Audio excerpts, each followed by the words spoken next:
Bonjour à tous. Alors je fais cette vidéo aujourd'hui pour vous parler de mon départ de Paris, donc en octobre 2020, pour vous donner des clés et peut-être donc des idées si vous souhaitez vous aussi déménager ou devenir nomade comme moi. Donc j'ai quitté Paris en octobre 2020 pour aller à Nice dans un premier temps parce que je voulais vivre près de la mer. Et au printemps 2021, je suis allée à l'étranger, donc d'abord en Espagne, dans les îles Canaries, puis en Andalousie. Et je me trouve aujourd'hui au Mexique depuis quelques semaines. Donc j'ai pu partir de Paris parce que j'ai suivi tout un processus pendant ces dernières années. Un processus qui m'a amené à devenir minimaliste, donc à faire un grand tri chez moi pour vivre avec l'essentiel. Et donc j'ai pu partir de Paris simplement avec une valise, un sac et 2 cerceaux parce que je souhaitais aussi me déplacer facilement. Je voulais pouvoir déménager en fait facilement et changer d'endroit selon mes envies. Donc j'ai suivi ces dernières années tout un processus pour me défaire du superflu, pour vivre avec l'essentiel au maximum. Et en même temps, j'ai eu toute cette réflexion sur ce que je souhaitais faire dans ma vie, ce que je souhaitais vivre. Et j'adore voyager, donc ça allait très bien aussi avec le minimalisme. Garder l'essentiel pour pouvoir être mobile, être légère et pouvoir me déplacer facilement. Donc toutes ces dernières années, j'ai fait un grand tri. Et grâce au confinement, donc en mars 2020, j'ai pu terminer ce tri et réduire au maximum tout ce que j'avais pour partir avec juste donc une valise, un sac, 2 cerceaux. En même temps, ces dernières années, donc, j'ai eu cette réflexion sur ce que je souhaitais faire. Donc je me suis mise à mon compte dans un premier temps parce que je ne voulais plus travailler en fait en entreprise. Donc je me suis mise à mon compte pour enseigner les langues et notamment plus particulièrement le français langue étrangère. J'ai enseigné le français langue étrangère donc pendant quelques années, pendant 3 ans environ. Je donnais aussi du soutien scolaire. Donc j'avais plusieurs activités, donc l'enseignement du français langue étrangère, des langues aussi en soutien scolaire. J'ai fait aussi de la garde d'enfants, de l'aide aux devoirs et donc j'ai travaillé aussi, j'avais aussi quelques emplois à temps partiel de temps en temps dans le domaine de la culture, notamment dans les musées. Et voilà, mais mon activité principale c'était l'enseignement du français langue étrangère. Donc grâce à cette activité que j'ai commencé donc à exercer sur internet en ligne au moment du confinement aussi, j'ai pu donc être mobile et partir ensuite ailleurs. Donc ce processus de minimalisme et le fait de me mettre à mon compte m'a permis de quitter Paris donc en octobre 2020 pour aller à Nice. Alors je souhaitais vivre en fait au bord de la mer, plus particulièrement dans le sud de la France, mais je n'avais pas d'endroit bien défini. En fait, alors quand j'ai quitté Paris, je n'avais pas envisagé d'aller à l'étranger.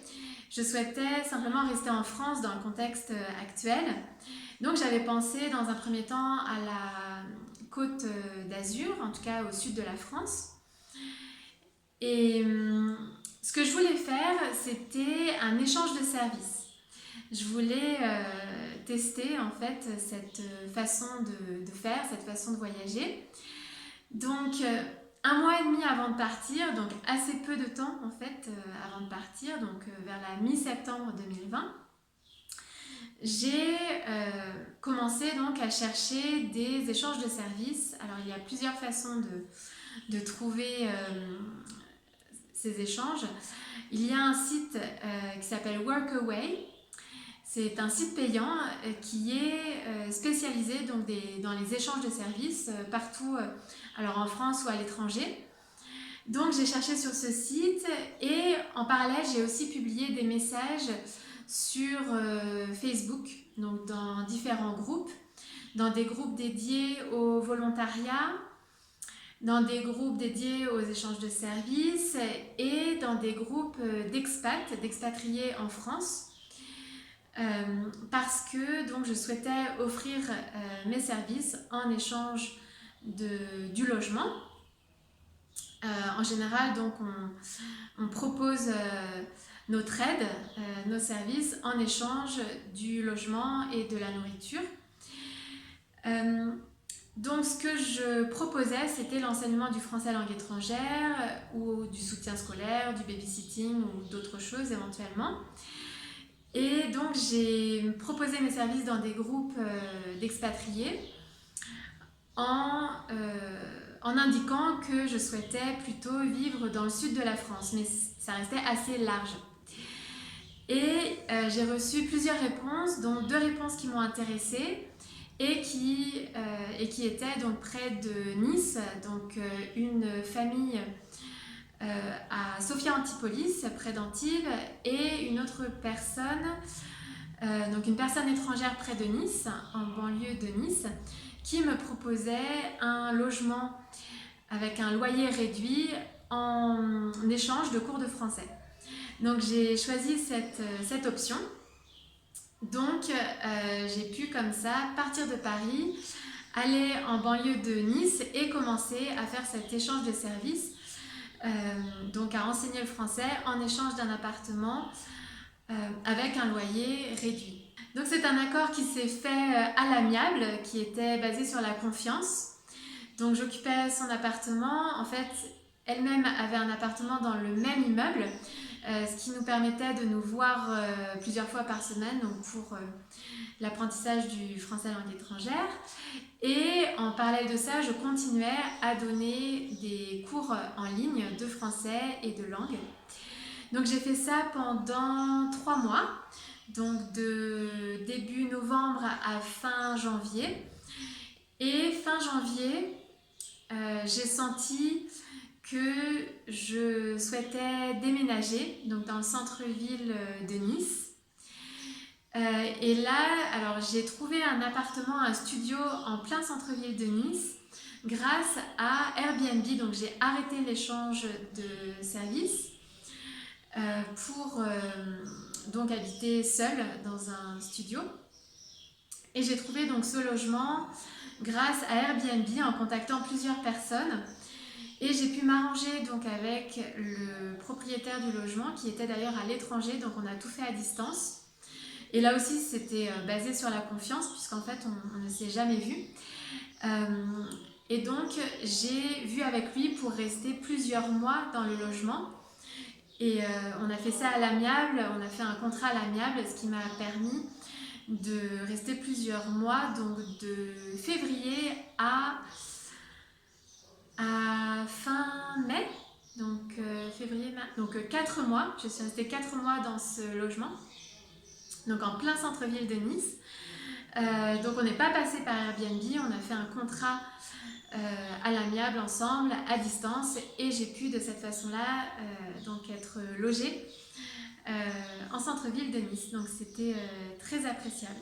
Je pensais rester à Nice parce que je n'envisageais pas de voyager dans le contexte actuel, etc., avec toutes les mesures restrictives qu'il y avait.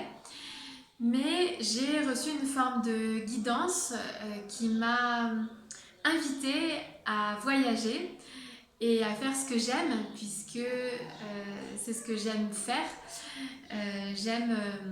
J'adore voyager, parler les langues, rencontrer du monde, faire des rencontres interculturelles, m'intéresser aux différentes cultures, traditions, croyances, etc.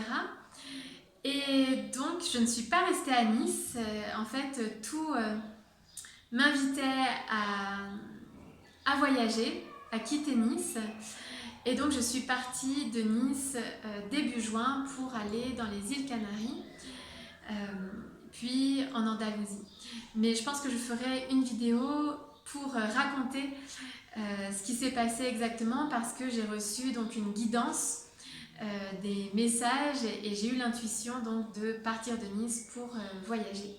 Donc je consacrerai une vidéo pour expliquer ce qui s'est passé à ce moment-là.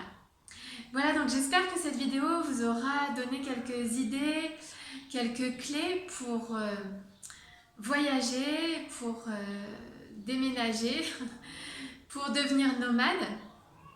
Je pense que les échanges de services, c'est un bon moyen de voyager, de se déplacer, de connaître du monde, de faire des échanges qui n'incluent pas l'argent. Donc ce sont des échanges basés sur les relations humaines, sur la confiance, sur la solidarité, l'altruisme. Et c'est ce que j'aime dans les échanges de services. En ce moment, par exemple, je fais du coach surfing, donc c'est un peu différent, puisque le coach surfing, ce sont des personnes qui sont disposées à inviter, qui invitent des gens chez elles pour échanger, pour connaître du monde et pour s'enrichir, pour s'inspirer mutuellement. Donc là, c'est ce que je suis en train de faire au Mexique. Et j'aime bien tester ce genre de choses un peu différentes et qui sont alternatives et qui n'impliquent pas forcément l'argent, mais plutôt qui sont basées sur les relations humaines. Et je trouve que c'est aussi très enrichissant, ça permet de rencontrer du monde, de créer aussi des opportunités. En tout cas, les échanges humains sont toujours très enrichissants, très porteurs, et ouvrent souvent des portes et permettent souvent d'aller plus loin. Aussi d'avoir des idées, de faire plein de choses en fait, de co-créer ensemble. Et voilà, donc j'aime bien tester ce genre de choses et finalement c'est ce qui m'a permis de partir de Paris très facilement parce que je suis partie sans avoir à chercher en fait beaucoup. Je n'ai pas fait appel à une agence ou je n'ai pas fait de contrat de location ou de choses comme ça, puisque finalement l'échange de services que j'ai fait était basé vraiment sur la relation humaine, sur la confiance, le dialogue et sur un échange, sur une aide mutuelle en fait. Voilà, donc j'espère que ça vous aura donné quelques idées. Si vous avez des questions, je serai ravie d'y répondre. Et vous pouvez me rejoindre sur les réseaux sociaux, donc sur les pages Sur les ailes de Gaëlle, sur Facebook et sur Instagram. Je vous dis à bientôt pour de nouveaux partages.